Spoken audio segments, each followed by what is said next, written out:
ಮಳೆ ನಿಂತು ಮಳೆ ಹನಿ ನಿಲ್ಲಿಲ್ಲ ಎಂಬ ಮಾತಿನಂತೆ ಬೆಂಗಳೂರಿನಲ್ಲಿ ಮಳೆ ನಿಂತಿದೆ. ಮಳೆಯಿಂದಾಗಿರುವಂತಹ ಅವಾಂತರಗಳು ಮಾತ್ರ ನಿಲ್ಲುವ ಹಾಗೆ ಕಾಣಿಸ್ತಾ ಇಲ್ಲ. ಒಂದೇ ಒಂದು ದಿನದ ಮಳೆಗೆ ತತ್ತರಿಸಿದಂತಹ ಬೆಂಗಳೂರಿನಲ್ಲಿ ಸದ್ಯದ ಪರಿಸ್ಥಿತಿ ಹೇಗಿದೆ? ಅದರ ಕಂಪ್ಲೀಟ್ ರಿಪೋರ್ಟ್ ಇಲ್ಲಿದೆ. ಕೇಂದ್ರೀಯ ವಿಹಾರನಲ್ಲಿ ತಗ್ಗಿದ ನೀರಿನ ಪ್ರಮಾಣ. ಗಾಂಧಿನಗರ ಕ್ಷೇತ್ರದ 30 ಮನೆ ಅಪಾಯದಲ್ಲಿ.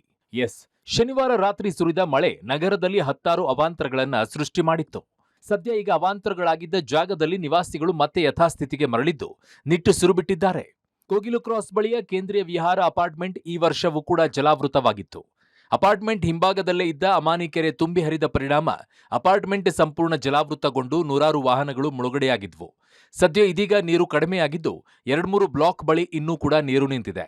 ಸದ್ಯ ಮಳೆ ನೀರು ಕಡಿಮೆಯಾದ ಹಿನ್ನೆಲೆಯಲ್ಲಿ ಒಳಭಾಗ ಸಿಲುಕಿದ್ದ ವಾಹನಗಳನ್ನ ಆಚೆ ತೆಗೆದು ನಿಲ್ಲಿಸುತ್ತಿದ್ದಾರೆ. ಆದರೆ ಮತ್ತೆ ಮಳೆ ಬಂದ್ರೆ ಮತ್ತೆ ನೀರು ಹೆಚ್ಚಾಗುವ ಸಾಧ್ಯತೆ ಇದೆ. ಇತ್ತ ಗಾಂಧಿನಗರ ವಿಧಾನಸಭಾ ಕ್ಷೇತ್ರದಲ್ಲಿ ಮಳೆಯ ಪರಿಣಾಮ 30 ಮನೆಗಳು ಅಪಾಯದಲ್ಲಿವೆ. ಮಳೆ ನಿಂತರೂ ಮಳೆಯಿಂದಾದ ಸಮಸ್ಯೆಯಿಂದ ಹೊರಬರಲು ಜನ ಹರಸಾಹಸ ಪಡ್ತಾ ಇದ್ದಾರೆ. ಇನ್ನು ಈ ಬಗ್ಗೆ ಪರಿಶೀಲನೆ ನಡೆಸಿದ ಕ್ಷೇತ್ರದ ಶಾಸಕ ದಿನೇಶ್ ಗುಂಡೂರಾವ್, ಮಳೆ ಬಂದು ಸಮಸ್ಯೆ ಆಗಿದೆ, ಮನೆಗಳು ಬಿದ್ದಿವೆ. ನಮ್ಮ ಕ್ಷೇತ್ರದಲ್ಲಿ 1 ಮನೆ ಬಿದ್ದಿದೆ. ಅಪಾರ್ಟ್ಮೆಂಟ್ ಕಾಂಪೌಂಡ್ ಗೋಡೆ ಕುಸಿದಿದೆ. ನಮ್ಮ ಕ್ಷೇತ್ರದಲ್ಲಿ 30ಕ್ಕೂ ಹೆಚ್ಚು ಮನೆಗಳು ಅಪಾಯದಲ್ಲಿ ಇವೆ. ಹಾನಿಯಾಗದಂತೆ, ಸಮಸ್ಯೆ ಆಗದಂತೆ ಮುನ್ನೆಚ್ಚರಿಕೆ ವಹಿಸ್ತಾ ಇದ್ದೇವೆ ಅಂದ್ರು. ಅವಂತಂದು ಒಂದು ಮನೆ ಬಿದ್ದೋಗಿದೆ. ಇಲ್ಲಿ ವೆಳ್ಳಪುರ ನೋಡಕ್ ಬಂದಿದ್ದೆ ನಾನು. ಇನ್ನೊಂದ್ ಕಡೆ ಅಲ್ಲಿ ಕಾಂಪೌಂಡ್ ವಾಲ್ ಇವ್ರು ಕಟ್ತಾ ಇದಾರೆ. ಅಲ್ಲೊಂದು ದೊಡ್ಡ ಅಪಾರ್ಟ್ಮೆಂಟ್ ಕಾಂಪ್ಲೆಕ್ಸ್.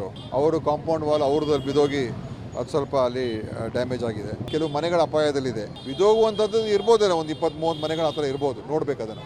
ಒಟ್ಟಾರೆ ಒಂದೇ ಮಳೆ ನಗರದಲ್ಲಿ ಇಷ್ಟೊಂದು ಅವಾಂತರ ಸೃಷ್ಟಿಸಿದ್ದು ಹಲವೆಡೆ ಸಮಸ್ಯೆ ಬಗೆಹರಿದಿದ್ರೆ ಕೆಲವೆಡೆ ಇನ್ನೂ ಸಮಸ್ಯೆ ಜನರನ್ನ ಹೈರಾಣಾಗಿಸುತ್ತಿದೆ. ಅಧಿಕಾರಿಗಳು ಕೂಡಲೇ ಇದನ್ನ ಸರಿ ಮಾಡ್ತಾರಾ ಅನ್ನೋದನ್ನ ಕಾದ್ ನೋಡ್ಬೇಕಿದೆ.